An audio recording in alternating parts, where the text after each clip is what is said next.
నమస్కారం. హిందూ పంచాంగం ప్రకారం ప్రతి ఏడాది ఆషాఢమాసంలో వచ్చే పౌర్ణమిని గురు పూర్ణిమ లేదా వ్యాస పూర్ణిమ లేదా వేద పూర్ణిమ అని కూడా అంటారు. మరి ఈ ఏడాది అంటే 2024 జూలై నెలలో 21వ తేదీన గురు పూర్ణిమను జరుపుకోబోతున్నాము. హిందూ మతంలో గురు పూర్ణిమకు ప్రత్యేక ప్రాముఖ్యత ఉంది. మరి గురు పౌర్ణమి రోజున శ్రీ మహావిష్ణువు లక్ష్మీదేవులను పూజిస్తారు. ఆషాఢ మాసంలో వచ్చే పౌర్ణమిని గురు పూర్ణిమ అంటారు. మరి ఈ రోజున శిష్యులు తమ గురువులను పూజిస్తారు.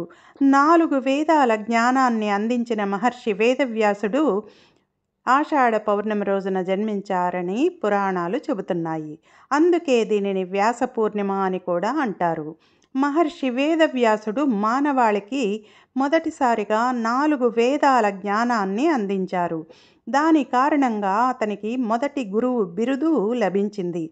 పూర్ణిమ తిథి విష్ణువుకు అంకితం చేయబడింది.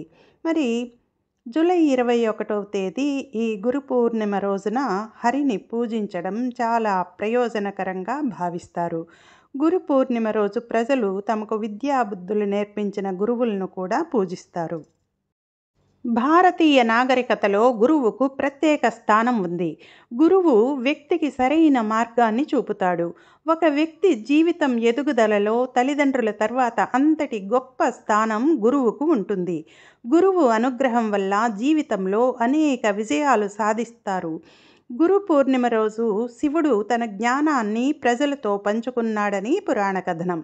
మరి అంతేకాకుండా బౌద్ధ మతంలో బుద్ధుడు కూడా ఇదే ఆషాఢ పౌర్ణమి రోజున తన అనుచరులకు మొదటి ఉపన్యాసం ఇచ్చారని, అందుచేత ఈ గురు పౌర్ణమి నాడు శిష్యులు గురువులను గౌరవించడం, పూజించడం అనేది తప్పనిసరి సాంప్రదాయంగా పాటిస్తారు.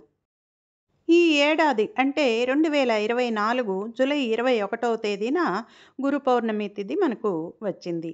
మరి అందుచేత తెల్లవారుజామునే నిద్రలేచి తలస్నానం చేసి పవిత్రమైనటువంటి ఈ పౌర్ణమి రోజున శ్రీ మహావిష్ణువును ఆరాధించడం ప్రత్యేక ప్రాముఖ్యతను కలిగి ఉంది. మరి అంతేకాకుండా ఈ రోజున శ్రీ మహావిష్ణువుతో పాటు లక్ష్మీదేవిని కూడా పూజించి విష్ణువుకు పాయసాన్ని నైవేద్యంగా సమర్పిస్తారు. గురు పౌర్ణమి రోజున మహర్షి వేదవ్యాసుడిని ఆరాధించడం కూడా విశేష ఫలితాలను ఇస్తుంది. మరి గురు పౌర్ణమి రోజున ఎవరెవరి గురువులను వారు ధ్యానించి పూజిస్తారు. పౌర్ణమి రోజున చంద్రుని ఆరాధనకు కూడా ప్రత్యేక ప్రాముఖ్యత ఉంది కాబట్టి మరి ఈ గురు పౌర్ణమి రోజున చంద్రుడికి అర్ఘ్యం సమర్పించడం వల్ల సకల దోషాల నుండి విముక్తి లభిస్తుందని భక్తుల విశ్వాసం. మరి జూలై 21 ఆదివారం రోజున వచ్చే ఈ గురు పౌర్ణమి రోజున స్నానం, దానం చేయడం చాలా పవిత్రమైనదిగా పరిగణిస్తారు. మరి ఈ రోజున అంటే జూలై 21వ తేదీ స్నానం, దానం చేయడానికి అనుకూలమైనటువంటి సమయం ఉదయం 9:01 నుంచి మరి 10:44 వరకు కూడా మంచి సమయం ఉంది.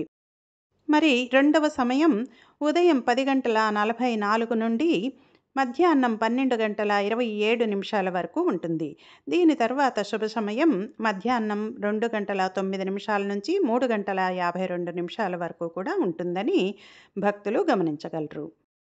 ఆషాఢ మాసంలో వచ్చే పవిత్రమైనటువంటి గురు పౌర్ణమి రోజున శ్రీ దత్తాత్రేయ స్వామి వారిని, శ్రీ దక్షిణామూర్తి స్వామి వారిని, శ్రీ వేదవ్యాసుల వారిని, అంతేకాకుండా సద్గురు శ్రీ సాయినాథుల వారిని పూజించి సేవించి అన్నదానం చేసిన ఎడల ఎంతో మంచి సత్ఫలితం, పుణ్యఫలం కలుగుతుంది. ఓం శ్రీ గురుభ్యో నమః. ఓం శ్రీ గురుభ్యో నమః. ఓం శ్రీ గురుభ్యో నమః.